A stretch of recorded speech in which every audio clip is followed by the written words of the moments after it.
په زابل ولایت مرکز کلات بادامګل ماڼۍ کې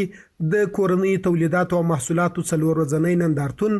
د تسل ګروپ له لوري د اړوند دولتي ریاستونو او خصوصي سکتور په همکارۍ جوړ او د زابل اوسیدونکو په خپل محصولات او تولیدات نندارې ته وړاندې کړل. زابلي تجارانو غوښتنه وکړل چې دوی ته د بازار موندنې په برخه کې کار وشي او د زابل د ګمرک پاتې کارونه دي بشپړ شي ترڅو دوی ته د گاونډي هیواد پاکستان سره راکړه ورکړه اسانه شي. چې موضوع د ګمرک په ارتباط د زابل د ګمرک په ارتباط څه ستړیا را سره وکړي چې کار څه چابک شي او وکښنه ونه ځاړي مورته نه ورکی ستاسو علي ځلې موږ تاسو درغلو تاسو مجبور یاست موږ رغبت مشران ورسوي او د موږ کار برابر چابکوي. دا غوښتنه ده چې موږ په زابل ولایت کې سړې خونې نه لرو. دا غو د سړې خونو په باره کې زموږ سره یې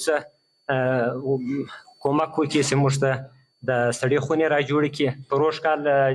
اجوالي صاحب د نیو خدمات چې وسکللی ده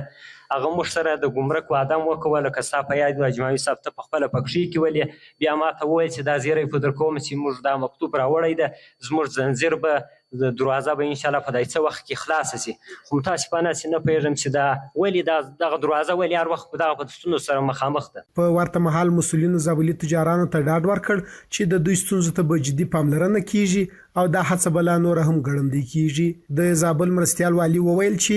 د زابل ولایت د ګمرک کارونه به په ډیر نږدې کې بشپړ شي چې ورسره به د زابلیانو زیاتې ستونزې حل شي. ولایت مقام په سطح باندې د ولایت له ادرس نه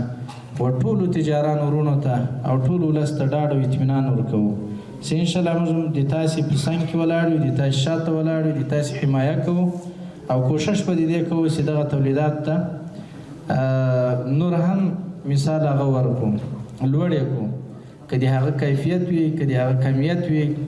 او که په هره برخه کې وي انشاءالله هغه ته به وده ورکوو کوشش به کوو چې لوړ یې کړو. انشاءالله کوشش به وکړو چې په روان سیزن کې